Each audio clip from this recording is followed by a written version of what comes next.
ಪ್ರಿಯ ವಿದ್ಯಾರ್ಥಿಗಳೇ, ಈಗ ನಾವು ಚಾಪ್ಟರ್ 4 ಆರ್ಥಿಕ ನಿಯೋಜನೆ ಅಂದರೆ ಫೈನಾನ್ಷಿಯಲ್ ಪ್ಲ್ಯಾನಿಂಗ್ದ ಮುಂದಿನ ಭಾಗವನ್ನು ನೋಡೋರಿದ್ದೇವೆ. ನೋಡಿ, ಈಗಾಗಲೇ ನಾವು ಆರ್ಥಿಕ ನಿಯೋಜನೆ ಎಂದರೇನು ಎಂಬುದನ್ನು ನೋಡಿದ್ದೇವೆ. ಅದರ ಮೂಲ ಈ ಹಿಂದಿನ ವರ್ಗದಲ್ಲಿಯೂ ಕೂಡ ನಾವು ಕಲಿತಿರುವೆವು.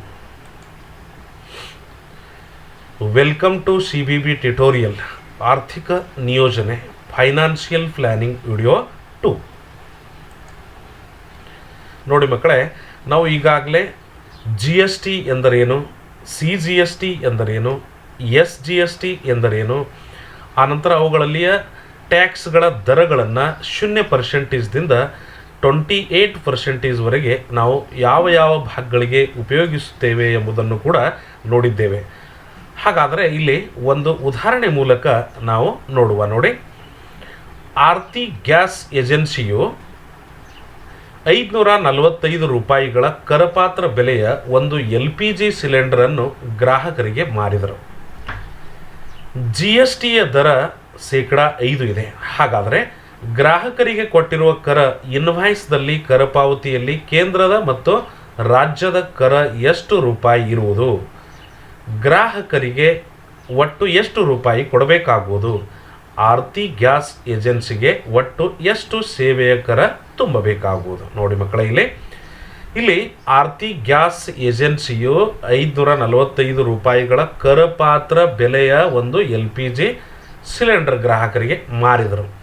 ಹಾಗಾದರೆ ಇಲ್ಲಿ GSTಯ ದರ 5% ಇರುವುದರಿಂದ GSTಯ ದರ 5%. ಹಾಗಾದರೆ ಇಲ್ಲಿ ಸೆಂಟ್ರಲ್ ಮತ್ತು ಸ್ಟೇಟ್ ಸಲುವಾಗಿ ಇದು GST ಗೂಡ್ಸ್ ಸರ್ವಿಸ್ ಟ್ಯಾಕ್ಸ್ ದರ ಎಷ್ಟಿದೆ? 5%. ಹಾಗಾದರೆ ಸೆಂಟ್ರಲ್ ಸಲುವಾಗಿ 2.5 ಆಗುತ್ತೆ ಹಾಗೂ ಸ್ಟೇಟ್ ಸಲುವಾಗಿ 2.5 ಆಗುತ್ತೆ. ಹಾಗಾದರೆ CGSTಯ ದರ 2.5% ಹಾಗೂ SGSTಯ ದರ 2.5% ಆಯಿತು. ನೋಡಿ, ಹಾಗಾದರೆ CGST ಈಗ 545 ರೂಪಾಯಿಗಳ ನಾವು ರಾಜ್ಯ ಸರ್ಕಾರಕ್ಕೆ ಅಥವಾ ಕೇಂದ್ರ ಸರ್ಕಾರಕ್ಕೆ ಕೊಡುವಂಥ ಎಷ್ಟು GST ತುಂಬುವಂಥ ದರ ಎಷ್ಟಿದೆ ನೋಡುವ. CGST ಅಂದರೆ central goods service tax 2.5 upon 100 into 545 ಅಂದರೆ 13.625 is equal to 13.63 ರೂಪಾಯಿ ಅಂದರೆ 13 ರೂಪಾಯಿ 63 ಪೈಸೆಗಳನ್ನು ನಾವು ಸೆಂಟ್ರಲ್ ಅಂದರೆ CGST ಸಲುವಾಗಿ ತುಂಬಬೇಕಾಗುವುದು. ಮತ್ತು SGST ಈಕ್ವಲ್ ಟು CGST ಎರಡೂ ಸಮಾನ ಇದೆ. ಆದ್ದರಿಂದ 13.63 ಎರಡೂ ಈಗ ಕೇಂದ್ರ ಸಲುವಾಗಿ ತುಂಬುವಂತಹ ಕರ 13 ರೂಪಾಯಿ 63 ಪೈಸೆ ಹಾಗೂ ರಾಜ್ಯ ಸರ್ಕಾರಕ್ಕೆ ತುಂಬುವಂಥ ಕರ ಕೂಡ 13 ರೂಪಾಯಿ 63 ಪೈಸೆ.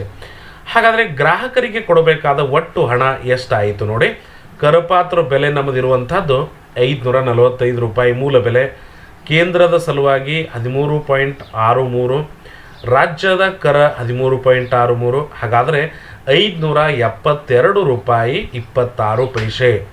ಈ ರೀತಿ ಅವರು ಗ್ರಾಹಕರಿಗೆ ಕೊಡಬೇಕಾದ ಒಟ್ಟು ಹಣ ಆಗುತ್ತೆ. ನೋಡಿ, ಆರ್ತಿ ಗ್ಯಾಸ್ ಏಜೆನ್ಸಿಯ ಕೇಂದ್ರದ ಕರ ಎಷ್ಟಾಯಿತು? 13.63 ರೂಪಾಯಿ ಮತ್ತು ರಾಜ್ಯದ ಕರ 13.63 ರೂಪಾಯಿ ತುಂಬಬೇಕಾಗುವುದು.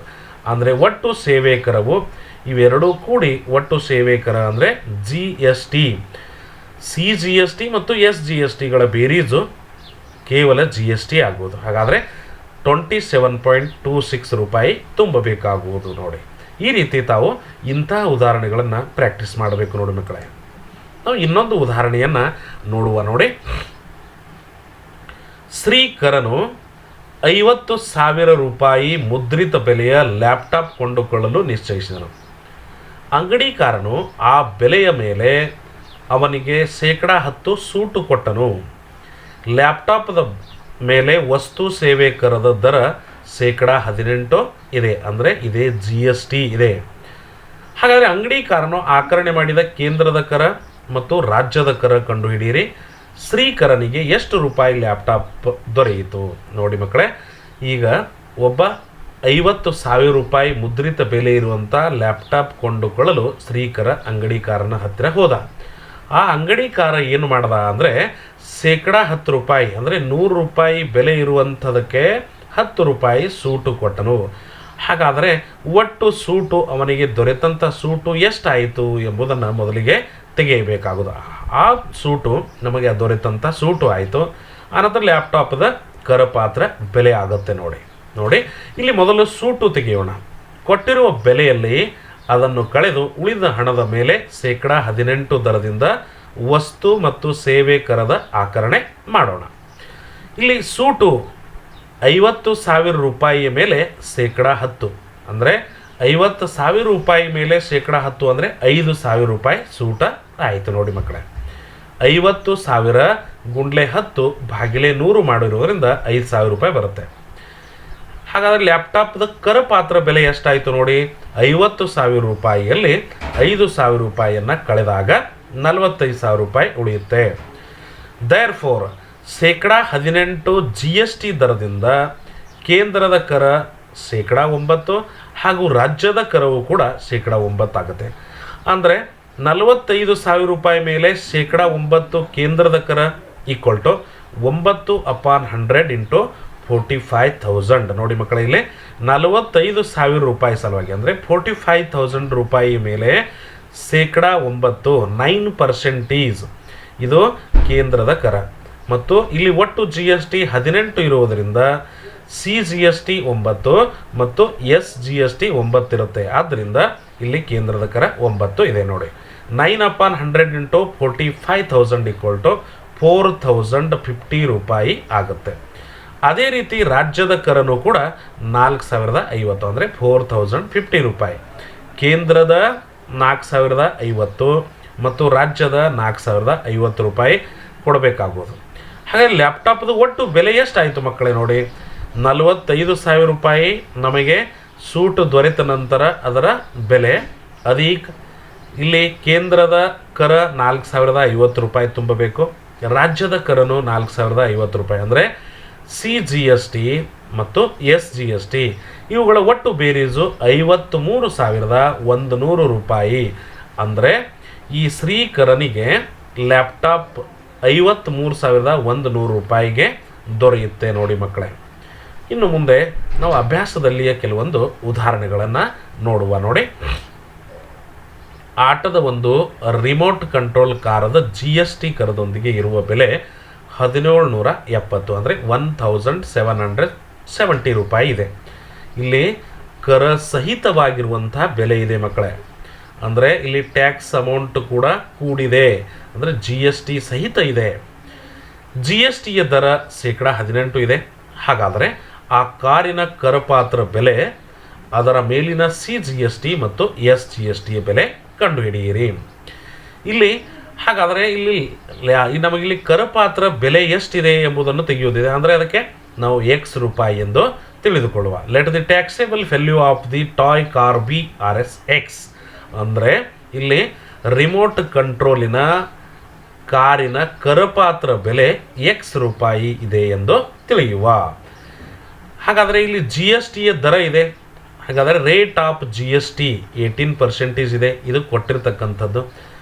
ಹಾಗಾದರೆ taxable value of the toy ಅಂದರೆ ಇಲ್ಲಿ ನಮಗೆ ವ್ಯಾಲ್ಯೂ, ಟ್ಯಾಕ್ಸೇಬಲ್ ವ್ಯಾಲ್ಯೂ ಇಲ್ಲಿರುವಂಥದ್ದು ಕರಪಾತ್ರ ಬೆಲೆ ಅಧಿಕ GST ಇವೆರಡು ಬೇರೀಸು ಮಾಡಲಾಗಿ ಇಲ್ಲಿ ನೋಡಿ ಮಕ್ಕಳೇ, taxable value of A car ಅಂದರೆ ಕರಪಾತ್ರದ ಬೆಲೆ ಮತ್ತು ಅಮೌಂಟ್ ಆಫ್ GST ಇಲ್ಲಿ ಇರುವಂಥ GSTಯ ದರ ಈಕ್ವಲ್ ಟು ಇಲ್ಲಿ ಟೋಟಲ್ ಬೆಲೆ ಇರುವಂಥದ್ದು 1,770 ರೂಪಾಯಿ. ನೋಡಿ ಮಕ್ಕಳೇ, ಇಲ್ಲಿ 1,770 ಬೇಕು.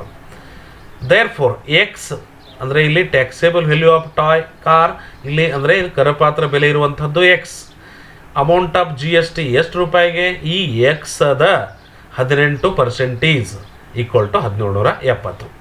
ಹಾಗಾದರೆ ಇಲ್ಲಿ 100 into X, 100x plus 118 into X equal to 1,770 ರೂಪಾಯಿ.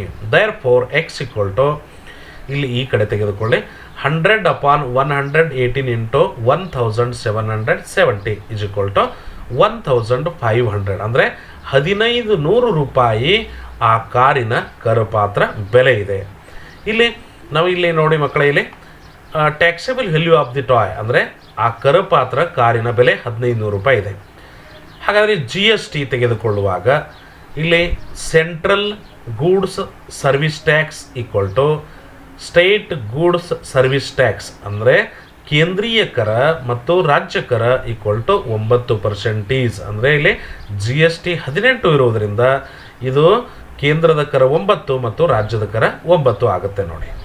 ಆದ್ದರಿಂದ ಇಲ್ಲಿ ನಮಗೆ ಬೇಕಾಗಿರುವಂಥದ್ದು amount of C G S T on the toy ಎಷ್ಟಿದೆ ಇಲ್ಲಿ ಕಾರ್ 9/100 ಇಂಟು 1500 ಅಂದರೆ 1500 ರೂಪಾಯಿಯ ಮೇಲೆ ಜಿ ಎಸ್ ಟಿ ಆಗುವಂಥ ಬೆಲೆ ಎಷ್ಟಿದೆ ನೋಡುವುದು. ಅಂದರೆ ನಮಗಿಲ್ಲಿ ಬೇಕಾಗುವಂಥದ್ದು ಎಸ್ ಜಿ ಎಸ್ ಟಿ ಸಲುವಾಗಿ ರಾಜ್ಯ ಸರ್ಕಾರದ ಕರ ಈಕ್ವಲ್ ಟು 135 ಆಯಿತು. ಹಾಗಾದರೆ ಕೇಂದ್ರದ ಕರ ಸಹಿತ 135 ರೂಪಾಯಿ ಆಗುತ್ತೆ ನೋಡಿ. ಇನ್ನು ಮುಂದಿನ ಉದಾಹರಣೆ ನೋಡಿ. ಟಿಪ್ ಟಾಪ್ ಇಲೆಕ್ಟ್ರಾನಿಕ್ಸ್ ಇವರು ಒಂದು ಕಂಪನಿಗೆ 1.5 ಟನ್ಸ್ ತೂಕದ ಹಾಗೂ ಕರದೊಂದಿಗೆ 51,200 ರೂಪಾಯಿ ಬೆಲೆಯುಳ್ಳ ಏರ್ ಕಂಡೀಷನ್ ಪೂರೈಸಿದರು. ಇಲ್ಲಿಯೂ ಸಹಿತ ಈ ಉದಾಹರಣೆ ನೋಡಿ ಮಕ್ಕಳೇ, ಕರದೊಂದಿಗೆ ಟ್ಯಾಕ್ಸ್ ಸಹಿತ ಇರುವಂಥ ಬೆಲೆ ಇದು ಆಗಿದೆ. ಏರ್ ಕಂಡೀಷನ್ ಮೇಲಿನ ಸಿ ಜಿ ಎಸ್ ಟಿಯ ದರ 14% ಆಕರಣೆ ಮಾಡಿದರು. ಹಾಗಾದರೆ ಇನ್ವಾಯ್ಸ್ ಕರ ಪಾವತಿಯಲ್ಲಿ ಕೆಳಗಿನ ಸಂಗತಿಗಳನ್ನು ಎಷ್ಟು ತೋರಿಸಲಾಗುವುದು? ನಮಗೆ ಇಲ್ಲಿ 4, 5, 6 ಪ್ರಶ್ನೆಗಳನ್ನು ಕೇಳಿದ್ದಾರೆ ನೋಡ್ರಿ. ಮೊದಲಿಗೆ ಎಸ್ ಜಿ ಎಸ್ ಟಿಯ ದರ ಎಷ್ಟಿದೆ, ಎ ಸಿಯ ಮೇಲಿನ ಜಿ ಎಸ್ ಟಿಯ ದರ ಎಷ್ಟಿದೆ, ಎ ಸಿಯ ಕರಪಾತ್ರ ಬೆಲೆ ಎಷ್ಟು, ಆನಂತರ ಜಿ ಎಸ್ ಟಿಯ ಒಟ್ಟು ಮೊತ್ತ ಎಷ್ಟಿದೆ, ಸಿ ಜಿ ಎಸ್ ಟಿಯ ದರ ಎಷ್ಟಿದೆ, ಆನಂತರ ಎಸ್ ಜಿ ಎಸ್ ಟಿಯ ದರ ಎಷ್ಟು ಎಂಬುದನ್ನು ಕೇಳಿದ್ದಾರೆ. ಎಸ್ ಜಿ ಎಸ್ ಟಿ 2 ಸಲ ಆಗಿದೆ ನೋಡಿ. ಇಲ್ಲಿ ಯಾವ್ದು ಬೇಕಾದ ಒಂದು ತೆಗೆರಿದ್ರಾಗಿ ವಿ ನೋ ಮೊದಲನೇದಾಗಿ ಇಲ್ಲಿ ಸಿ ಜಿ ಎಸ್ ಟಿಯ ದರ ಕೊಡಲಾಗಿದೆ. ಅಂದರೆ ಇಲ್ಲಿ ಸೆಂಟ್ರಲ್ ಗೂಡ್ಸ್ ಸರ್ವಿಸ್ ಟ್ಯಾಕ್ಸ್ ಕೇಂದ್ರೀಯ ಕರವನ್ನು ಇಲ್ಲಿ ಕೊಡಲಾಗಿದೆ. ಎಷ್ಟಿದೆ? 14%. ಹಾಗಾದ್ರೆ ಕೇಂದ್ರೀಯ 14 ಇದ್ದರೆ ರಾಜ್ಯ ಸರ್ಕಾರದೂ ಕೂಡ 14% ಇರುತ್ತೆ. ಹಾಗಾದ್ರೆ S G S T equal to 14% ಆಗುತ್ತೆ ನೋಡಿ. ಇಲ್ಲಿ ನೋಡಿ ಮಕ್ಕಳೇ, ನಮಗಿಲ್ಲಿ ಮೊದಲೇ ಉದಾಹರಣೆ ಬಿಡಿಸುವಾಗ ಒಂದನೇದಾಗಿ we know that C G S T and S G S T are components of G S T. ಅಂದರೆ ಸಿ ಜಿ ಎಸ್ ಟಿ ಮತ್ತು S G S T G S ಟಿಯ 2 ಭಾಗಗಳಿವೆ ಅಂದ ಹಾಗೆ ಇದೆ. ಹಾಗಾದರೆ ಜಿ ಎಸ್ ಟಿ ಅಂದರೆ ಈ ಜಿ ಎಸ್ ಟಿ ಸಲುವಾಗಿ ಕೇಂದ್ರದ ಕರ ಮತ್ತು ರಾಜ್ಯ ಸರ್ಕಾರದ ಕರ ಇವೆರಡರ ಒಟ್ಟು ಮೊತ್ತವೇ ಜಿ ಎಸ್ ಟಿ ಆಗಿರುತ್ತದೆ. C G S T is always equal to S G S T. ಅಂದರೆ ಇಲ್ಲಿ ಕೇಂದ್ರೀಯ ಕರವು ಯಾವಾಗಲೂ ರಾಜ್ಯ ಸರ್ಕಾರದ ಕರದಷ್ಟು ಇರುತ್ತದೆ. ಹಾಗಾದರೆ ನಮಗಿಲ್ಲಿ C G S T equal to 14% ಕೊಟ್ಟಿರುವುದರಿಂದ S G S T equal to 14 ಆಗುತ್ತೆ. ಹಾಗಾದರೆ 14% ಆಯಿತು ನೋಡಿ. ನಾವಿಲ್ಲಿ ಎಸ್ ಜಿ ಎಸ್ ಟಿಯ ದರ ಮೊದಲಿಗೆ ತೆಗೆದೆವು. V know that. ಹಾಗಾದರೆ ನಾವು ಮತ್ತೊಂದು ಏನು ಗುರ್ತಿದೆ ನೋಡಿ, ಜಿ ಎಸ್ ಟಿ ಅಂದರೆ C G S T plus S G S T. ಹಾಗಾದರೆ G S T equal to 14% plus 14%. ಹಾಗಾದರೆ G S T equal to ಎಷ್ಟಾಯಿತು? 28% ನೋಡಿ ಮಕ್ಕಳೇ. ಇಲ್ಲಿ ಎ ಸಿ ಎ ಮೇಲಿನ ಜಿ ಎಸ್ ಟಿಯ ದರ ತೆಗೆದೆ ಅಂತ ಆಯಿತು. ಹಾಗಾದರೆ ನಮಗೆ ಏನೇನು ಗೊತ್ತಾಯ್ತು ನೋಡಿ, ಎಸ್ ಜಿ ಎಸ್ ಟಿಯ ದರ 14%, ಸಿ ಜಿ ಎಸ್ ಟಿಯ ದರ 14% ಇದೆ, ಎ ಸಿ ಎ ಮೇಲಿನ ಜಿ ಎಸ್ ಟಿ ದರ ಇಲ್ಲಿ 28% ಇದೆ. ಹಾಗಾದರೆ ಮುಂದಿನ ಭಾಗದಲ್ಲಿ ನೋಡಿ, ಇಲ್ಲಿ taxable value of A C. ಹಾಗಾದರೆ ಎ ಸಿಯ ಕರಪಾತ್ರ ಬೆಲೆ X ರೂಪಾಯಿ ಇದೆ ಎಂದು ತಿಳಿಯುವ. ಹಾಗಾದರೆ amount of G S T equal to cost of A C with G S T ಎಷ್ಟಿದೆ ನೋಡಿ. ಇಲ್ಲಿ ಕರಪಾತ್ರ ಬೆಲೆಯೊಂದಿಗೆ ಇರುವಂಥ ಜಿ ಎಸ್ ಟಿ, ಆನಂತರ taxable value of A C, ಈ ರೀತಿ ಇದನ್ನು ಕಳೆಯಬೇಕು. ಹಾಗಾದರೆ amount of G S T ಅಂದರೆ 28% of taxable value equal to ಇಲ್ಲಿ ವಿತ್ ಕರ ಇರುವಂಥ ಜಿ ಎಸ್ ಟಿಯೊಂದಿಗಿನ ಬೆಲೆ 51,200. ಹಾಗಾದರೆ ಎ ಸಿ ಅಂದರೆ ಕರಪಾತ್ರ ಬೆಲೆ X ಇವೆರಡರ ವಜಾಬಾಕಿ ಮಾಡಬೇಕು. ಇಲ್ಲಿ 28% ಆಫ್ X ಎಷ್ಟರದು? ಟ್ಯಾಕ್ಸೇಬಲ್ ವ್ಯಾಲ್ಯೂ X ಇದೆ. ಹಾಗಾದರೆ ಇಲ್ಲಿ X ಅದ 28% ಅಂದ ಹಾಗೆ 28/100 ಇಂಟು X ಅಂದರೆ 28/100 into X equal to 51,200 minus X ಆಗುತ್ತೆ. ದೇರ್ ಫೋರ್ ಇಲ್ಲಿ 28X ಇದೆ. ಈ 100 ಈ ಕಡೆ ತೆಗೆದುಕೊಳ್ಳಿ. 100 ಇಂಟು ಬ್ರಕೆಟ್ 51,200 ಮೈನಸ್ ಎಕ್ಸ್ ಆಗುತ್ತೆ. 28x ಇಸ್ ಇಲ್ಲಿ ಈ ರೀತಿ 100 ಇಂಟು ಎಕ್ಸ್ 100x ಈ ಕಡೆ ತೆಗೆದುಕೊಳ್ಳಿ, ಅಂದರೆ ಮೈನಸ್ 100x ಇದ್ದದ್ದು ಈ ಕಡೆ ಪ್ಲಸ್ ಆಗುತ್ತೆ. 28x plus 100x equal to ಇಲ್ಲಿ ನಾವಿಲ್ಲಿ 100 ಜೊತೆಗೆ ಗುಣಾಕಾರ ಮಾಡಲಾಗಿ ಇಲ್ಲಿ 5,12,000 ಒಂದು ನಿಮಿಷ 51,20,000 ಈ ರೂಪೀಸ್ ನಮಗೆ ಒಟ್ಟು ಅಮೌಂಟ್ ಸಿಗುತ್ತೆ. Therefore 128x is equal to 51,20,000 rupee ನಮಗೆ ಇಲ್ಲಿ ಒಟ್ಟು ಟೋಟಲ್ ಸಿಗುತ್ತೆ. ಅದಕ್ಕೆ x is equal to 51,20,000 upon 128 equal to ಅಂದರೆ x ಈಕ್ವಲ್ ಟು 40,000 ಆಗುತ್ತೆ. ಇಲ್ಲಿ ಎಕ್ಸದ ಬೆಲೆ ಅಂದರೆ ಇಲ್ಲಿ ಕರಪಾತ್ರ ಇರುವಂಥ ಆ ಎ ಸಿಯ ಬೆಲೆ 40,000 ರೂಪಾಯಿ ಆಗುತ್ತೆ. ನೋಡಿ, ನಾವಿಲ್ಲಿ ಎಕ್ಸದ ಬೆಲೆ ತಿಳಿದುಕೊಂಡಿದ್ದೆವು, ಅದು 40,000 ರೂಪಾಯಿ ದೊರೆಯಿತು. We know that total G S T equal to G S T of taxable value, ಅಂದರೆ ಜಿ ಎಸ್ ಟಿಯ ಬೆಲೆ ಯಾವುದಿದೆ ಅದು ಒಟ್ಟು ಜಿ ಎಸ್ ಟಿ ಆ ಕರಪಾತ್ರದೊಂದಿಗೆ ಆಗುತ್ತೆ. ಹಾಗಾದರೆ ಜಿ ಎಸ್ ಟಿ ತೆಗೆಯಬೇಕು. G S T equal to ಎಷ್ಟು ಮೇಲೆ 40,000 ರೂಪಾಯಿ, 40,000 ರೂಪಾಯಿಯ ಮೇಲೆ 28% ಅಂದರೆ 28% of 40,000. G S T equal to 28 upon 100 into 40,000. Therefore G S T equal to R S 11,200 ಆಗುತ್ತೆ. ಹಾಗಾದರೆ ಇಲ್ಲಿ ನಮಗೆ amount of C G S T ಬೇಕಾಗಿದೆ. ಇವೆರಡರಲ್ಲಿ ಅರ್ಧ ಅರ್ಧ ಭಾಗ ಮಾಡಿದರೂ ಒಂದೇ, ಅಥವಾ amount of C G S T equal to 14% of taxable value. ಇಲ್ಲಿ ಟ್ಯಾಕ್ಸೇಬಲ್ ವ್ಯಾಲ್ಯೂ ಕರಪಾತ್ರ ಬೆಲೆ 40,000 ರೂಪಾಯಿ ಇದೆ. ಹಾಗಾದರೆ C G S T equal to 14 upon 100 into 40,000 equal to 5,600. ಅದೇ ರೀತಿ C G S T equal to 5,600 ಅಂದರೆ ಸಿ ಜಿ ಎಸ್ ಟಿಯ ಬೆಲೆ 5,600 ಹಾಗೂ ಇದರಷ್ಟೇ ಬೆಲೆ ಸ್ಟೇಟ್ ಜಿ ಎಸ್ ಟಿ ಅಂದರೆ ರಾಜ್ಯ ಸರ್ಕಾರದ ಕರ 5,600. ನೋಡಿ ಮಕ್ಕಳೇ, ನಮಗೆ ಇಲ್ಲಿ ಏನು ತೆಗೆದಂತಾಯಿತು, ಕರಪಾತ್ರ ಬೆಲೆ 40,000 ರೂಪಾಯಿ ಇದೆ ಹಾಗೂ ಒಟ್ಟು ಜಿ ಎಸ್ ಟಿಯ ಬೆಲೆ ಎಷ್ಟಾಯಿತು, ಇಲ್ಲಿ 11,200 ರೂಪಾಯಿ ಆಯಿತು. ಆನಂತರ S G S T 5,600, state G S T 5,600. ಹಾಗಾದರೆ ಇಲ್ಲಿ ನಾವು ಅದರ ಕರಪಾತ್ರ ಬೆಲೆ ತೆಗೆದಿದ್ದೆವು 40,000 ರೂಪಾಯಿ. ಈ ರೀತಿ ಉದಾಹರಣೆಗಳನ್ನು ತಾವು ಇಂತಹ ಉದಾಹರಣೆಗಳನ್ನು ಪ್ರಾಕ್ಟೀಸ್ ಮಾಡಬೇಕು. ನೋಡಿ ಮಕ್ಕಳೇ, ನಾವು ಇಲ್ಲಿ ಇನ್ನೊಂದು ಉದಾಹರಣೆ ನೋಡುವ. ಇದರಲ್ಲಿ ಪ್ರಸಾದನು ಮಹಾರಾಷ್ಟ್ರ ಎಲೆಕ್ಟ್ರಾನಿಕ್ಸ್ ಗೂಡ್ಸ್ನಿಂದ 40,000 ರೂಪಾಯಿ ಮುದ್ರಿತ ಬೆಲೆಯ ವಾಷಿಂಗ್ ಮಷಿನ್ ಖರೀದಿ ಮಾಡಿದರು. ನೋಡಿ, ಪ್ರಿಂಟೆಡ್ ವ್ಯಾಲ್ಯೂ ಕೊಡಲಾಗಿದೆ. ಅದರ ಮೇಲೆ ಅಂಗಡಿಕಾರನು 5% ಸೂಟು ಕೊಟ್ಟನು. ಜಿ ಎಸ್ ಟಿಯ ದರ 28% ಇದೆ. ಹಾಗಾದರೆ ಪ್ರಸಾದನಿಗೆ ಆ ವಾಷಿಂಗ್ ಮಷಿನ್ ಎಷ್ಟು ರೂಪಾಯಿಯಲ್ಲಿ ದೊರೆಯಿತೋ ಇನ್ವಾಯ್ಸ್ ಕರಪಾವತಿಯಲ್ಲಿ ಸಿ ಜಿ ಎಸ್ ಟಿ ಮತ್ತು ಎಸ್ ಜಿ ಎಸ್ ಟಿ ಎಷ್ಟು ರೂಪಾಯಿ ಇರುವುದು ಅದನ್ನು ಕಂಡುಹಿಡಿಯಿರಿ. ನೋಡಿ ಮಕ್ಕಳೇ, ಪ್ರಿಂಟೆಡ್ ವ್ಯಾಲ್ಯೂ ಅಂದರೆ ಈ ವಾಷಿಂಗ್ ಮಷಿನದ ಮುದ್ರಿತ ಬೆಲೆ 40,000 ರೂಪಾಯಿ ಇದೆ.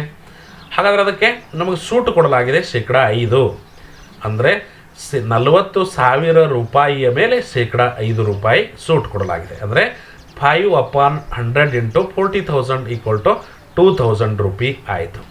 ಹಾಗಾದರೆ taxable value of washing machine, ಹಾಗಾದ್ರೆ ನಮಗಿಲ್ಲಿ ಕರಪಾತ್ರ ಬೆಲೆ ಎಷ್ಟಾಯಿತು ಅಂದರೆ 40,000 ಮೈನಸ್ 2,000 ರೂಪಾಯಿ, ಅಂದರೆ 38,000 ರೂಪಾಯಿ ಕರಪಾತ್ರ ಬೆಲೆ ಆಯಿತು. ನೋಡಿ, ಈ 38,000 ರೂಪಾಯಿಯ ಮೇಲೆ 28% ಜಿ ಎಸ್ ಟಿ ದರ ಇದೆ. ನೋಡಿ, ಹಾಗಾದರೆ ಇಲ್ಲಿ amount of G S T washing machine ಅಂದರೆ ಇಲ್ಲಿ ಜಿ ಎಸ್ ಟಿ ಬೆಲೆ ಎಷ್ಟಾಗುತ್ತೆ ವಾಷಿಂಗ್ ಮಷಿನದ ಮೇಲೆ 28% ಅಂದರೆ 38,000 ರೂಪಾಯಿಯ ಮೇಲೆ 28% ಅಂದರೆ 28 upon 100 into 38,000 equal to R S 10,640 rupees. ಇಷ್ಟು ರೂಪಾಯಿ ನಮಗಿಲ್ಲಿ ಜಿ ಎಸ್ ಟಿ ಆಗುತ್ತೆ. ನೋಡಿ, purchase price of washing machine, ಹಾಗಾದರೆ ಇಲ್ಲಿ ಆ ಮಹಾರಾಷ್ಟ್ರ ಇಲೆಕ್ಟ್ರಾನಿಕ್ಸ್ ಗೂಡ್ಸ್ನಿಂದ 40,000 ರೂಪಾಯಿ ಮುದ್ರಿತ ಬೆಲೆ ಇತ್ತು, ನಮಗೆ ಸೂಟ್ ಸಿಕ್ಕು 38,000 ರೂಪಾಯಿ ಆಯಿತು. ಹಾಗಾದರೆ ಅದರಲ್ಲಿ 28 ರೂಪಾಯಿ 28% ರೂಪಾಯಿ ನಾವು ಜಿ ಎಸ್ ಟಿ ತುಂಬಲಾಗಿ ನಮಗೆ ಒಟ್ಟು ಎಷ್ಟು ರೂಪಾಯಿಗೆ ದೊರೆಯುತ್ತೆ ಅಂದರೆ ಇಲ್ಲಿ ನೋಡಿ, taxable value of washing machine ಅಂದರೆ ಕರಪಾತ್ರ ಬೆಲೆ ಮತ್ತು GSTಯ ಬೆಲೆ ಇವುಗಳನ್ನು ಒಟ್ಟು ಬೇರೀಸು ಮಾಡಲಾಗಿ 38,000 ರೂಪಾಯಿ ಅಧಿಕ 10,640. ಹಾಗಾದರೆ 48,640 ರೂಪಾಯಿಗೆ ಆ ವಾಷಿಂಗ್ ಮಷಿನ್ ನಮಗೆ ದೊರೆಯುತ್ತೆ ನೋಡಿ. Therefore the purchase price of washing machine is 48,640 ಆಗುತ್ತೆ. ಹಾಗಾದ್ರೆ ನಮಗೆ ದೊರೆತಂಥ ವಾಷಿಂಗ್ ಮಷಿನ್ ಆಯಿತು. ಇಲ್ಲಿ ವಾಷಿಂಗ್ ಮಷಿನ್ ಎಷ್ಟು ರೂಪಾಯಿಗೆ ದೊರೆಯಿತು? ಹಾಗಾದ್ರೆ 48,640 ಆಯಿತು. ಇನ್ವಾಯ್ಸ್ ಕರಪಾವತಿಯಲ್ಲಿ CGST ಮತ್ತು SGST ರೂಪಾಯಿ ಇದನ್ನು ಕಂಡುಹಿಡಿಯಬೇಕಾಗಿದೆ ನೋಡಿ. ಆದ್ದರಿಂದ so purchase price of washing machine is 48,640. ಈಗ ಅಂದರೆ ನಮಗೆ ಇಲ್ಲಿ ವಾಷಿಂಗ್ ಮಷಿನ್ ಎಷ್ಟು ರೂಪಾಯಿಗೆ ದೊರೆಯಿತು? ಇಷ್ಟು ರೂಪಾಯಿಗೆ. ಟೋಟಲ್ ಅಮೌಂಟ್ ಆಫ್ ಇಲ್ಲಿ CGST equal to SGST equal to 1/2 into amount of GST. ಹಾಗಾದರೆ ನಮಗೆ ಇಲ್ಲಿ ಒಟ್ಟು GST 10,640 ರೂಪಾಯಿ ಕೊಡಲಾಗಿದೆ. ಹಾಗಾದರೆ CGST ಮತ್ತು SGST ಬೆಲೆ ತೆಗೆಯಲಾಗಿ ಇವೆರಡರ ಅರ್ಧ ಮಾಡಲಾಗಿ ಅಂದರೆ 5,320. ಹಾಗಾದರೆ ನಾವು ಏನು ಮಾಡಿದೆವು ನೋಡಿ, ಇಲ್ಲಿ ಒಟ್ಟು ವಾಷಿಂಗ್ ಮಷಿನದ ಬೆಲೆ 48,600 ರೂಪಾಯಿ ಕೊಂಡುಕೊಳ್ಳಲಾಯಿತು. ಅದಕ್ಕೆ ನಮಗಿಲ್ಲಿ ಕೇಂದ್ರೀಯ ಕರ ಮತ್ತು ರಾಜ್ಯದ ಕರವನ್ನು ಈ ರೀತಿ ತುಂಬಲಾಯಿತು ನೋಡಿ. ಕೇಂದ್ರೀಯ ಕರ 5,320 ಹಾಗೂ ರಾಜ್ಯದ ಕರ 5,320. ಈ ರೀತಿ ಇನ್ವಾಯ್ಸ್ ಪದ್ಧತಿಯಿಂದ ನಾವು ಉದಾಹರಣೆಗಳನ್ನು ಬಿಡಿಸಲಿಕ್ಕೆ ಬರುತ್ತೆ ನೋಡಿ ಮಕ್ಕಳೇ. ತಾವು ಇಂತಹ ಉದಾಹರಣೆಗಳನ್ನು ಪ್ರಾಕ್ಟೀಸ್ ಮಾಡಿ ಮತ್ತು ಇದರಲ್ಲಿ ಯಾವುದೇ ಸಮಸ್ಯೆ ಬಂದರೆ ತಾವು ಕಮೆಂಟ್ ಮಾಡಿ ತಿಳಿಸಬೇಕು. Please like, subscribe and click on bell icon. Thanks for watching video.